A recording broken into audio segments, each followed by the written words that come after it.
네, 2023년 1월 26일 이정훈입니다. 이재명 민주당 대표가 검찰에 소환되는 날이 다가오고 있나요? 토요일날 출두하겠다 그랬죠. 그러한 이재명 씨가 간첩 조작 사건 피해자들을 만났습니다.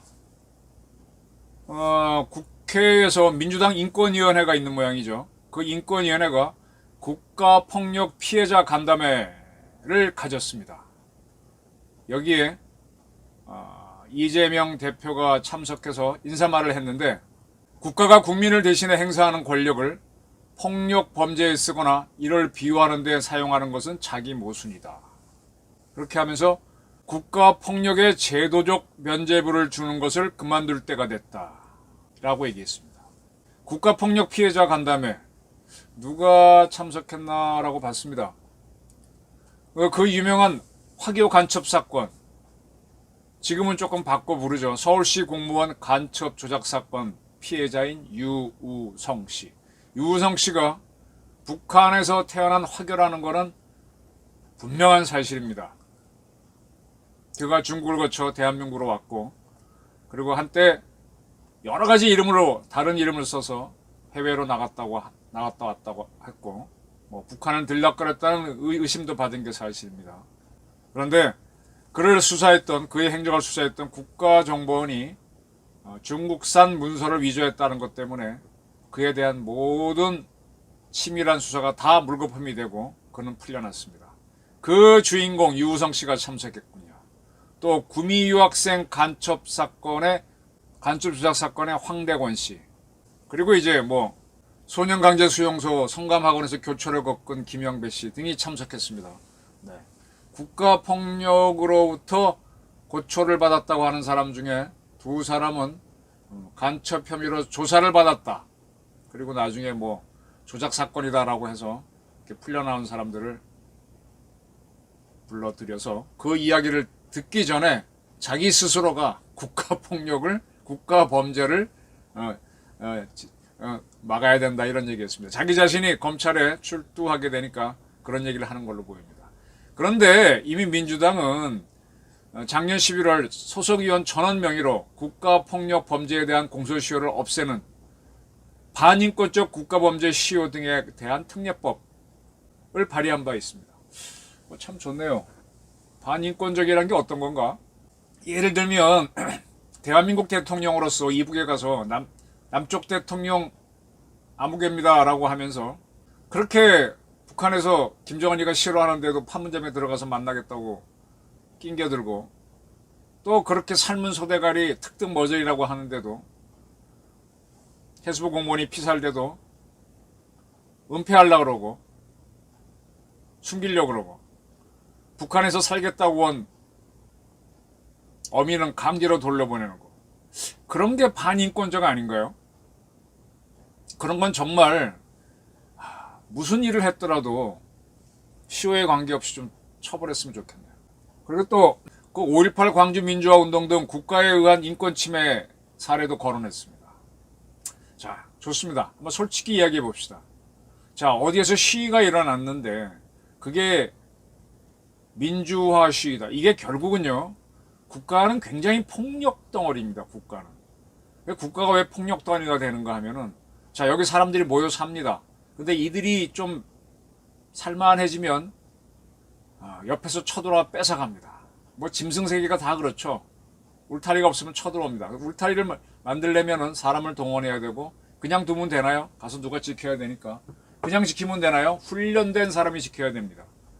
그러다 보니까, 훈련을 시키다 보니까 폭력을 사용하게 되고, 그 폭력을 배운 사람들이 거꾸로 국내로 쳐들어와서 권력을 잡을 수도 있습니다. 역사를 보게 되면 대개 건국을 한 사람들은 폭력 우두머리입니다. 대개 무관들이 나라를 세웁니다. 이성계도 그랬고, 왕건도 이리저리 싸움질하고 다니다가 이기니까 건국을 하는 겁니다. 아주 태초에 처음 나라 세울 때, 그때도 대부분 그래요. 그리고 이제 그게 안정기로 들어가려면 무관 출신으로서 권력을 잡은 사람이 또 다른 무관이 나오면 안 되니까 자꾸 무관을 줄이고 문관을 등용하면서 시스템을 만들면서 자꾸 문치국가로 가게 되죠. 그러다가 또 다른 폭력이 들어와서 국가가 뒤집어지고 새로운 국가가 세워지고 합니다. 국가는 폭력 덩어리입니다. 그리고 그러한 국가는 국가를 지키기 위해서 명분상으로는 뭐 공화국에서도 국민을 대신해서 국가를 지키는 국가를 지키기 위해서 정부를 만드니까 정부한테 세금을 낸다고 하지만 사실은 고대 국가에서부터도 주권이 군주한테 있을 때도 세금을 강제로 징수했습니다. 거의 약탈입니다. 안 내면요 처벌을 합니다. 내가 주인이면 내가 너 일하라고 주는 게 세금이잖아요. 그러니까 내가 안 줘도 그만인데 그거 아닙니다. 안 주면 강제로 공화국에서도 뺏어갑니다. 처벌합니다. 국가는 폭력 덩어리입니다. 그리고 어떤 형사사건에 있어서 민사사건에 있어서 뭘 중재한다고 하면서 어떤 폭력을 휘둘렀다라고 판단되는 세력이 있으면 가차없이 경찰이나 또는 심지어 군까지 개입해서 제압해버립니다. 이렇게 국가는 폭력이고요. 또 이런 것도 있습니다. 어느 도심을 개발하려고 그래요. 근데 그 지역에 어쨌든 나는 개발하는 게 싫어하고 반대하는 사람이 있을 경우 그걸 밀어붙이는 경우가 있습니다. 사람이 희생되기도 합니다. 그 희생되는 걸 가지고 영화를 만들어서 휴머니즘을 올리기도 합니다. 자, 그때 그러한 지역을 재개발해서 한다고 밀어붙이는 게 정의입니까? 한 사람이 반대한다고 해서 가만히 두고 계속 두는 게 정답입니다. 이건 참 어려운 문제입니다. 영화 소재를 보게 되면 한 사람의 인권을 끝까지 지키는 게 중요하지만 그 뒤를 보게 되면 또 그 지역을 개발해서 삶의 질을 올리고자 하는, 물론 그 중엔 탐욕도 있습니다. 라는 다수의 인권도 숨어 있습니다. 영화를 만든다고 문학작품을 쓴다면 한 사람에 주목할 수 있지만 또 그 지역을 개발해서 많은 사람이 누리는 혜택을 바라고 생각한다면 또 다른 인권을 볼 수도 있는 겁니다. 국가가 간첩을 잡는 거는요, 그 간첩들이 들어왔을 때 입을 피해를 막기 위해서입니다. 그 과정에서 몇 사람들이 선의의 피해를 볼 수도 있고, 선의의 피해는 아니죠. 제대로 걸렸는데 운 좋게 빠져나와서 조작이다라고 떠들 수 있는 그런 기회를 가질 수도 있겠죠. 그걸 가지고 국가가 하는 걸 모두 공격을 비난을 하면 그 국가는 유지하지 못합니다. 그러한 국가의 대통령을 하겠다고 나왔던 사람이 누구냐? 이재명입니다. 지금 자통 간첩단 사건으로 온 나라가 시끌시끌합니다.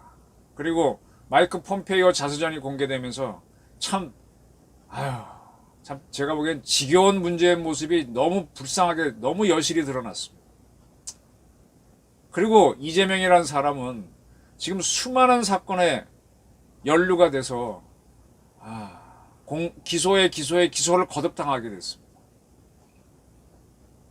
그런데 이러한 세력들이 이 자통간접던 사건이 문재인 정권 내내 대한민국을 침투했고 민노총이 이들이 북한과 주고받는 지령의 통로였다고 하는데 이 판국에 그래 이들과 연루될 수 있는 간첩 사건 연루자들을 불러서 국가폭력에 대해서 이야기를 하면 이게 뭡니까 이게. 차라리 검찰 소환에 응하지 않겠다라고 버텨버리지. 나를 잡아가라 하고 버텨버리지. 이게 뭐예요 이게. 뭐 법이니까 나는 죄가 없는데 오라니까 가긴 가는데 라고 하면서 이렇게 대한민국을 흔드는 세력들하고 이 피해를 봤다고 하는 것까지 떠들면서 국가폭력에 반대한다고 나가는 건 이거는 뭡니까. 이거는 뭐 사내답지도 않고 정말 대한민국 대통령을 하려고 하는 자였나라는 의심이 듭니다. 좀 불쌍해요. 지금 민주당에서는 뭐 이재명 씨가 혼자 검찰에 가겠다 그러는데 친명계들은 이제 구속영장이 청구되면은 체포를 하겠다고 하게 되면 동의안을 부결시키겠다 뭐 이런 준비들을 하고 있죠. 그러기 위해서 이런 식으로 국가폭력을 운용합니다. 국가폭력이 아니라 이건 대장동 관련자들이 사기를 친 겁니다. 그런 사기를 워낙 큰 사기는 막기도 어렵고 또 권력에 개입된 거니까 또 그리고 형사사건은 개개인들이 원한으로 처벌하게 되면 또 원한을 낳으니까 제3자인 국가가 들어가서 처벌하는 겁니다. 그런 단계로 가고 있는데 그거를 막겠다고 나서면서 간첩 조작 사건 관련자들 또 광주 5.18을 꺼내면서 국가폭력을 얘기하고 있습니다. 저는요, 이 국가보안법 문제라든지 또는 형사사건이 일어났을 때 그 법정에 쓰거나 기소를 내는 사람들의 인권을 지켜야 된다는 주장은 수도 없이 들었습니다.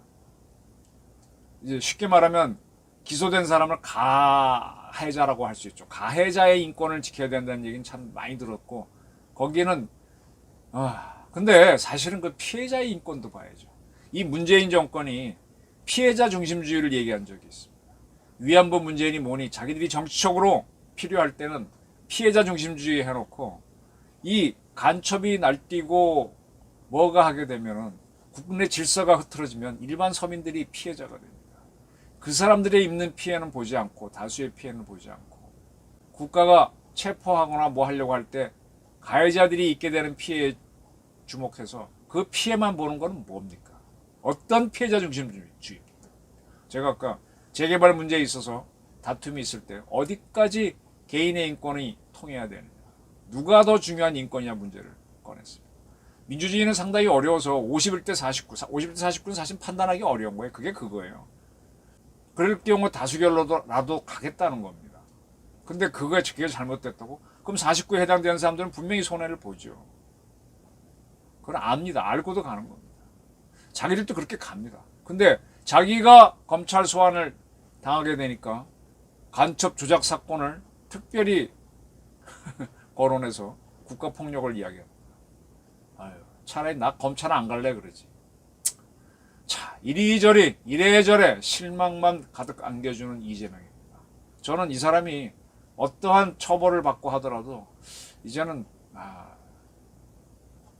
좀 시시해서 그래요. 뭐 사람이 이렇게 보더라도 멋있게 뭐 옛날에 지강원 일당등이 무전유죄 이렇게라도 외치면서 이렇게 해야 그래도 참 흉악범이지만 멋있다라고 보는데 그런 것도 없잖아요. 시시한 이재명 그런 모습을 보이고 있습니다. 국가폭력 운운하려면 검찰에 가지 마라. 저희 의견입니다. 감사합니다.